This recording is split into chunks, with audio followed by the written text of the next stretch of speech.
Rajasthan Royals top 2 पर finish करती अगर उसका ये खिलाड़ी कुछ चुनिंदा मैचों में अपनी वैल्यू और अपने नाम का लिहाज करके अच्छा खेल जाता तो। इसलिए आरआर के कोच ने इसको फालतू का सुपरस्टार बोल दिया, वो भी मीडिया के सामने। ये पहली बार होने वाला है कि इस साल के आईपीएल के बाद 3 कप्तान आपको रिलीज होते हुए नजर आएंगे। उनके साथ साथ 1-2 बड़े नामों को भी रास्ते लगाया जाने वाला है। तो उड़ रही खबरों के बीच तो कौन हैं ये सारे सुपरस्टार्स जो इस सीजन में अपनी अपनी टीमों की जर्सी को वन लास्ट टाइम पहन करके खेलने वाले हैं, जिनका फ्यूचर अब उनके स्टारडम से नहीं उनके परफॉर्मेंस से डिसाइड होगा।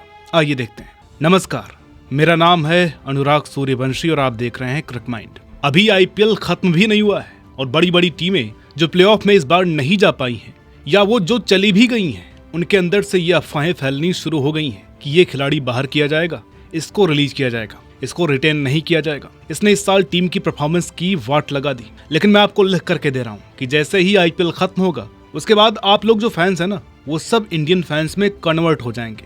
इसके बाद फिर आयरलैंड का टूर है, इंग्लैंड का टूर है, फिर ऐसे ही आगे चलता रहेगा। तो अगले साल आईपीएल में अचानक हमको देखने में आएगा कि ये कौन से खिलाड़ी रिलीज हो गए।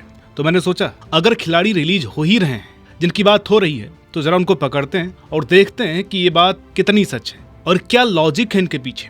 जिनके रिलीज होने की तो संभावना 100% पक्की है। अब अगले साल किस टीम में जाएंगे ये तो भगवान जाने, लेकिन इस टीम में तो नहीं रहने वाले जहां पर ये अभी खेल रहे हैं। और पिछली वीडियो में हमने कहा था कि जो आईपीएल 2026 की बेस्ट फ्लॉप टीम बनाएगा उसके कमेंट को हम लोग फीचर करेंगे। तो रोहित कुमार जी ने हर टीम का एक एक नगीना खिलाड़ी लेकर वाकई हमसे बेहतर फ्लॉप 11 बनाई है और ये रही इनकी टीम। तो बिना लंबा चौड़ा ज्ञान दिए सीधे आते हैं उस टीम पर जिसने इस साल इन एंड आउट का गजब खेल खेला है। अगर साल की सबसे ड्रामेबाज और कंफ्यूज्ड टीम का कोई अवार्ड होता ना तो ये टीम उसे जीत जाती। नाम है मुंबई इंडियंस। तो मुंबई के खेमे से जो खबरें हैं और गॉसिप बाहर आ रही है उन्हें सुनकर तुम्हें लगेगा कि मैं किसी बॉलीवुड फिल्म की स्क्रिप्ट सुन रहा हूँ।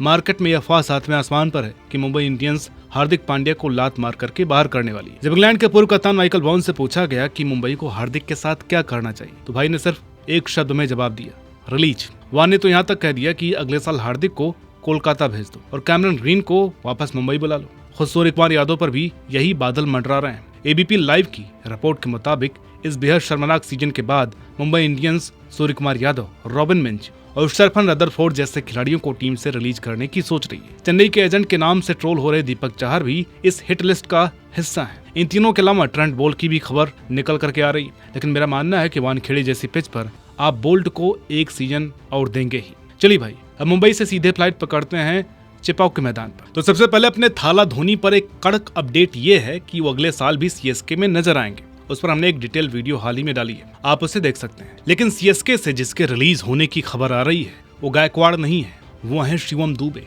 इसकी वजह भी सीएसके ही है क्योंकि दुबे का रोल इन्होंने ही बदलवाया है। दुबे को मिड ओवर में स्पिन हिटर से हटाकर डेथ में फिनिशर बनाने का फैसला पूरी तरह से फ्लॉप हो चुका है। जब आप नंबर 6 या 7 पर फिनिशर बनकर के आते हो तो आपके सामने 150 की रफ्तार वाले तेज गेंदबाज खड़े होते हैं जो लगातार वाइड यॉर्कर डालते हैं और दुबे को इन गेंदों से सख्त नफरत है। रिपोर्ट कहती है कि दुबे ने नेट में पेसर्स को खेलने के लिए अपनी पूरी टेक्निक ही बदल डाली, जिसका नतीजा ये हुआ कि वो ना तो पेस खेल पाए और ना ही स्पिन। एसआरएच के खिलाफ वो जो सबसे क्रूशियल मैच था ना, उसमें दुबे भाई ने 23 गेंदें खेलकर सिर्फ 26 रनों की एक सुस्त पारी खेली। इसी को लेकर ESPN क्रिक इन्फो पर फाफ डू प्लेसिस और अरुण फिंच आपस में भिड़ गए।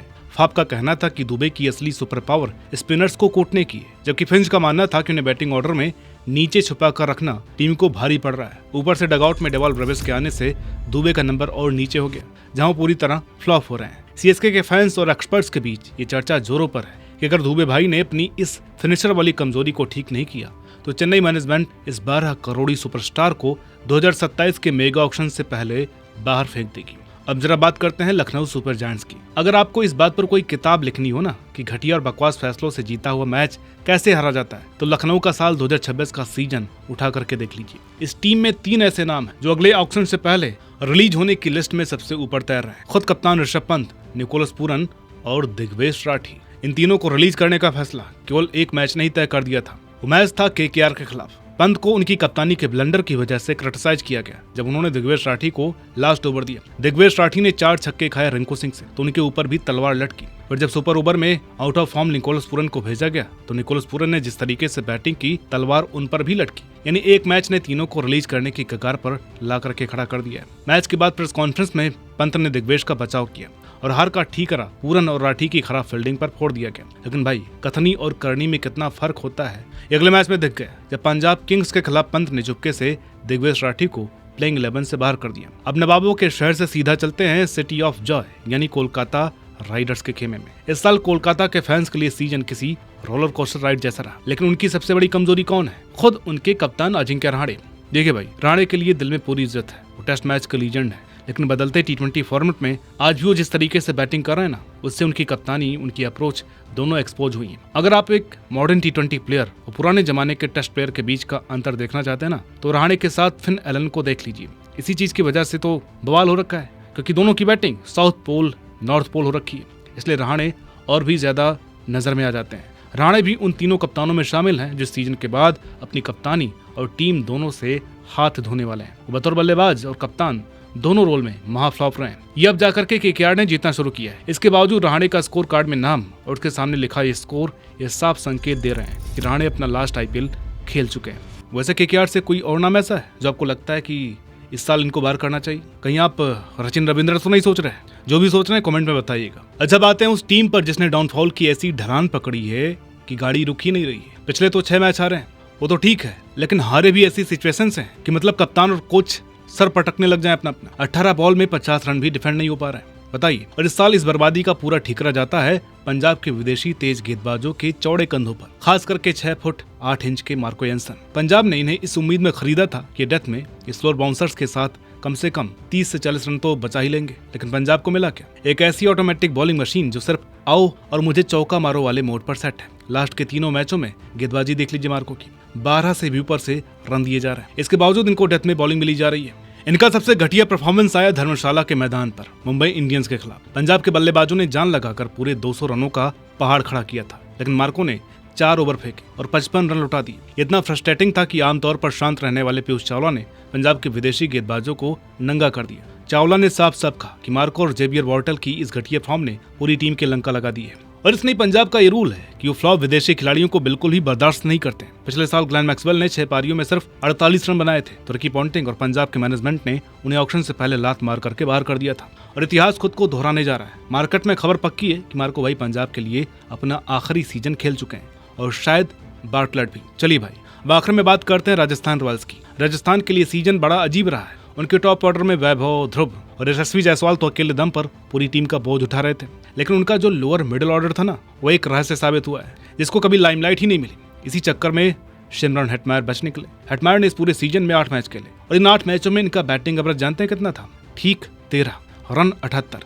चलिए, एक बार को फिनिशर का एवरेज कम हो जाता है बशर्ते उसका स्ट्राइक रेट आसमान पर हो, लेकिन यहाँ तो हेटमायर का पूरे सीजन का स्ट्राइक रेट सिर्फ 113 का है। जो बंदा 2024 में 163 के स्ट्राइक रेट से रन कूट रहा था, वो 2026 में 113 पर कैसे आ गया? इसलिए मैंने बोला कि एक रहस्य है। राजस्थान का मैनेजमेंट इनसे बुरी तरह चढ़ चुका है। गुजरात टाइटंस के खिलाफ 230 चेज करने में सिमरन ने केवल 6 रन बनाए। बाद में राजस्थान के बॉलिंग कोच शेन बॉन्ड जब प्रेस कॉन्फ्रेंस में आए तो उन्होंने मीडिया के सामने हेटमायर के साख की धज्जियां उड़ा दी। बॉन्ड ने बड़ी बेबाकी से कहा, हेटी खुद ये बात सबसे पहले कबूल करेगा कि उसने इस सीजन में उतने रन नहीं बनाए जितने उसे बनाने चाहिए थे। जब टीम का कोचिंग स्टाफ ही कैमरे के सामने तुम्हारी नाकामी का ढिंढोरा पीटने लगे तो समझ जाइए कि टीम में तुम्हारा टाइम अब ऑफिशियली खत्म हो चुका है। वैसे भी फरेरा उनसे अच्छा कर रहे हैं, ऊपर से एक बॉलर भी है, तो फिर हेटमायर के लिए रिलीज होने के दरवाजे खुल चुके हैं। इनके अलावा और भी नाम होंगे जो रिलीज होंगे, लेकिन वो ये नाम है जिनको बहुत से मौके दिए गए खुद को प्रूव करने के लिए, लेकिन उन्होंने न टीम की उम्मीदों पर खुद को खरा पाया और न ही फैंस की उम्मीदों पर। तो उम्मीद करते हैं कि आपको ये वीडियो